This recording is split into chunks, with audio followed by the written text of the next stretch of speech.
Hello दोस्तों, आज हम आपको भारतीय साक्ष्य अधिनियम 2023 के सेक्शन 141 में शब्द सुसंगति, रेलिवेंट और ग्रह्यता एडमिनिसिबिलिटी के बारे में बताएंगे। सुसंगति और ग्रह्यता शब्द का प्रयोग न तो एक अर्थ में किया जा सकता और न ही पर्यायवाची रूप में। दोनों शब्दों का अर्थ भिन्न भिन्न होता है। सुसंगति का अर्थ संबंध से होता है और ऐसा संबंध भारतीय साक्ष्य अधिनियम 2023 के सेक्शन 3 से सेक्शन 50 तक होना चाहिए।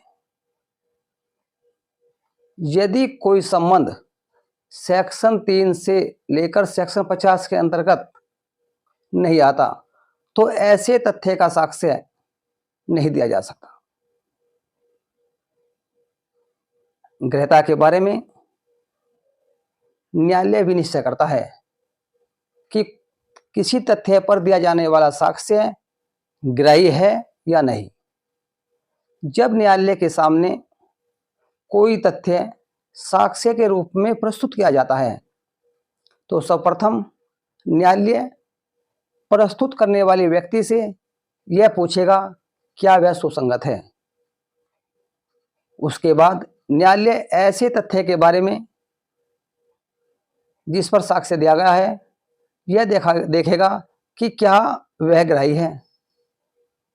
यदि वह तथ्य जिस पर साक्ष्य दिया गया है सुसंगत होते हुए भी ग्राह्य नहीं है तो न्यायालय ऐसे साक्ष्य को प्रयोग में नहीं लेगा।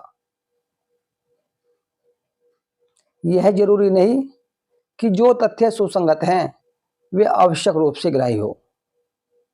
इसलिए किसी तथ्य को साक्ष्य के रूप में प्रस्तुत करने के लिए सुसंगता होने के साथ साथ ग्राह्य होना भी आवश्यक है। जो तथ्य सुसंगत होते हैं जरूरी नहीं कि वे सभी ग्राह्य हो और जो तथ्य ग्राह्य होते हैं वे सभी तथ्य सुसंगत होते हैं। सुसंगति एक वंश के रूप में होती है जबकि ग्राह्यता एक जाति के रूप में होती है। तथ्यों की सुसंगति के बारे में सेक्शन 3 से लेकर सेक्शन 50 तक